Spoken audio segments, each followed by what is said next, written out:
할렐루야, 존귀하신 하나님의 이름을 찬양합니다. 오늘도 기쁘고 감사한 마음으로 우리 하나님을 예배하기 원합니다.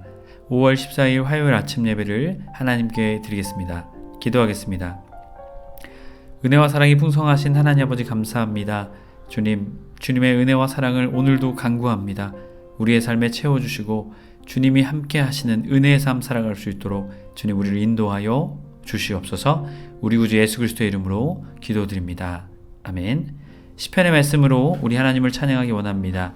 시편 119편 111절 112절의 말씀입니다. 함께 합독하여 있습니다. 주의 증거들로 내가 영원히 나의 기업을 삼았사오니 이는 내 마음의 즐거움이 됨이니라. 내가 주의 율례를 영원히 행하려고 내 마음을 기울였나이다. 아멘.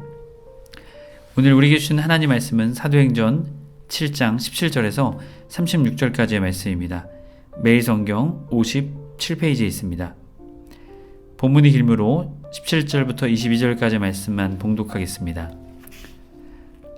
하나님이 아브라함에게 약속하신 때가 가까우매 이스라엘 백성이 애굽에서 번성하여 많아졌더니 요셉을 알지 못하는 새 임금이 애굽 왕위에 오르매 그가 우리 족속에게 교활한 방법을 써서 조상들을 괴롭게 하여 그 어린 아이들을 내버려 살지 못하게 하려 할세. 그때에 모세가 났으니 하나님이 보시기에 아름다운지라. 그의 아버지의 집에서 석 달 동안 길리더니 버려진 후에 바로의 딸이 그를 데려다가 자기 아들로 기르매 모세가 애굽 사람들의 모든 지혜를 배워 그의 말과 하는 일들이 능하더라. 아멘.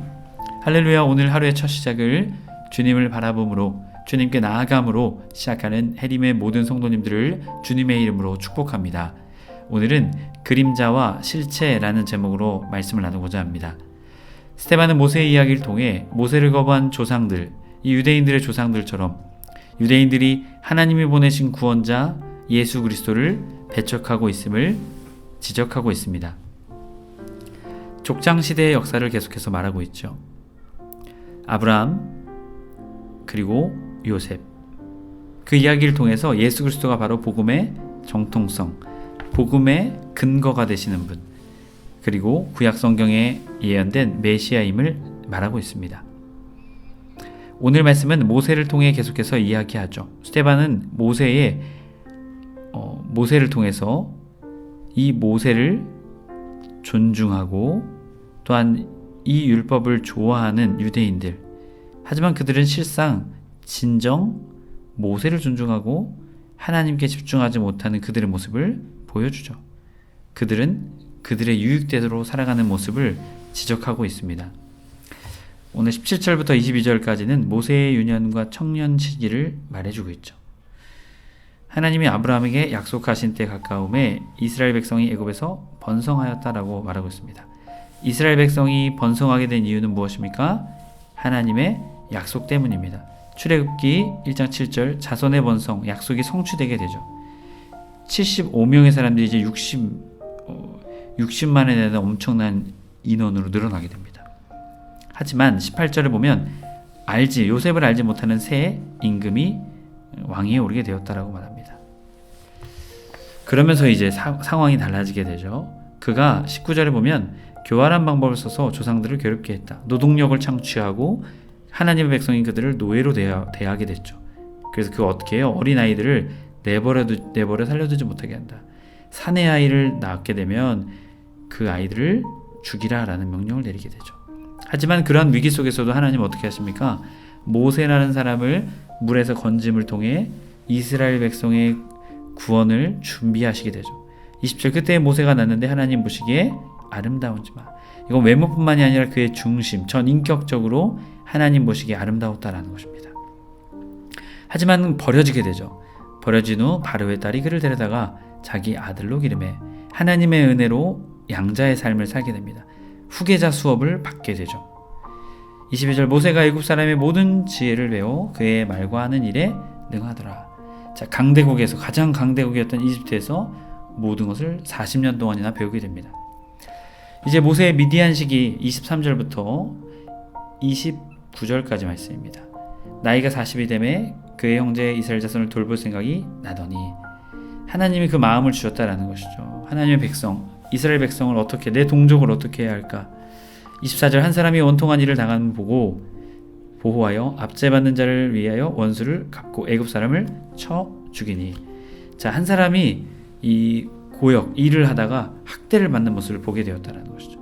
그때 그가 그 마음 가운데 의분이 일어나게 되죠. 그러나 원수 갚는 것은 어떻게 해요? 하나님께서 하셔야 합니다. 하지만 자신이 한 결과 결국 25절 그는 그의 형제들이 하나님께서 자기의 손을 통하여 구원해 주신 것을 깨달으리라 생각하였으나 그들이 깨닫지 못하였더라. 자, 결국 유대인들은 깨닫지 못하게 되죠. 이튿날 이스라엘 사람들끼리 싸울 때에 모세가 와서 화해시키려 하여 이르되 너희는 형제인데 어찌 서로 해치느냐니. 27절 그 동물을 해치는 사람이 모세를 밀어뜨려 이르되 누가 너를 관리와 재판장으로 우리 위에 세웠느냐. 내가 어제 애굽 사람을 쳐준 같이 또 나를 죽이려 하느냐. 상관하지 말라. 모세의 살인 사실을 알고 있었죠. 그러자 29절 모세가 이 말 때문에 도주하여 미디안 땅에 나그네가 되어 거기서 아들 둘을 낳으니라. 이제 미디안 땅에서 40년을 보내게 되죠. 결국 이스라엘은 모세를 이해하지 못했습니다. 유대인들은 예수님을 이해하지 못했죠. 자, 이어지는 30절부터 마지막 36절까지 말씀은 모세의 소명을 말합니다. 40년이 참에 80세가 됐죠. 천사가 시내 광야산에 가시떨기 불꽃 가운데 그에게 보이거늘. 40년 동안 하나님께서 훈련시키신 거죠. 왕궁에서 그리고 이제는 광야에서. 그리고 때가 되었을 때 하나님께서는 모세 앞에 나타나십니다.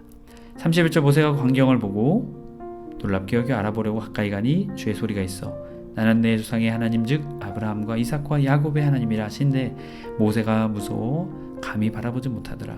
너무나 두려운 그 신비 앞에 가시나무 떨기가 불이 붙었는데 타지 않는 것이죠.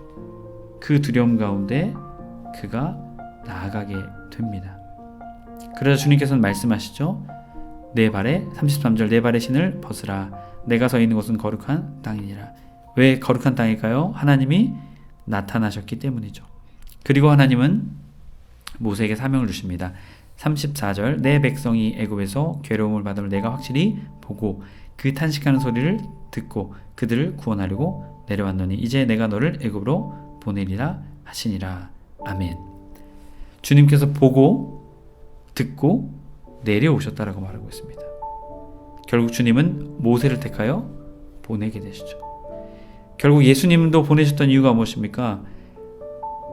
백성이 로마와 또한 종교 지도자의 그런 탄압 가운데 고통하고 있음을 보고 그들의 탄식을 들으시고 예수님을 성육신의 땅에 보내신 것입니다.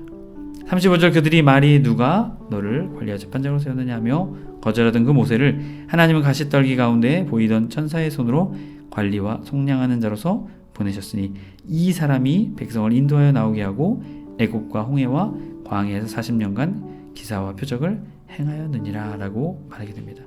모세를 배척했던 이스라엘 백성, 예수 그리스도도 배척했죠. 이 모세의 모습을 통해 예수 그리스도의 예표의 모습을 지금 스데반은 증언하고 있는 것입니다. 그리고 속량, 속전, 값을 지불하고 해방하는 것이죠. 예수님도 그렇게 하셨습니다. 하나님의 역사는 놀라운 이 40년간의 일을 통해 말하고 있습니다. 하지만 예수님은 3년간 이보다 더 많은 일들을 행하셨습니다. 그 예수님을 왜 알아보지 못하느냐 말하고 있는 것이죠. 해림의 성도 여러분, 오늘 스데반은 모세를 통해 구원자 되시는 예수님을 증언하고 있습니다. 여러분, 우리도 때로는 예수님을 오해하고 있진 않은지요. 모세, 성경의 많은 인물들보다 예수님을 과소평가하고 있지 않은지요. 우리 예수님은 이 세상에 또한 성경에 나온 그 어떠한 인물보다도 우리에게 놀라운 은혜를 주시는 분이신 줄 믿습니다. 각 성경의 인물들 속에, 그림자 속에 예수님의 구원자의 모습이 우리에게 나타나고 있습니다. 여러분, 오늘도 주님은 우리의 삶을 은혜의 길로 인도하길 원하십니다. 여러분, 그 주님을 믿음으로 믿고 나아가는 저와 여러분의 삶이 되길 주님의 이름으로 축복합니다. 기도하겠습니다. 은혜와 사랑이 풍성하신 하나님 아버지 감사합니다. 우리에게 예수님을 보내주셔서 감사합니다. 우리의 모든 죄를 사하시고 우리에게 참된 자유를 주시니 감사합니다. 늘 그 예수님의 은혜와 구원을 기억하며 오늘도 우리의 삶의 구원자 되시는 예수님 바라보며 살아가는 우리의 삶 되게 하여 주옵소서. 우리 구주 예수 그리스도의 이름으로 기도드립니다. 아멘. 주기도문을 마치고 자유롭게 기도하겠습니다. 하늘에 계신 우리 아버지여, 이름이 거룩히 여김을 받으시오며 나라 임하옵시며 뜻이 하늘에서 이룬 것 같이 땅에서도 이루어지이다.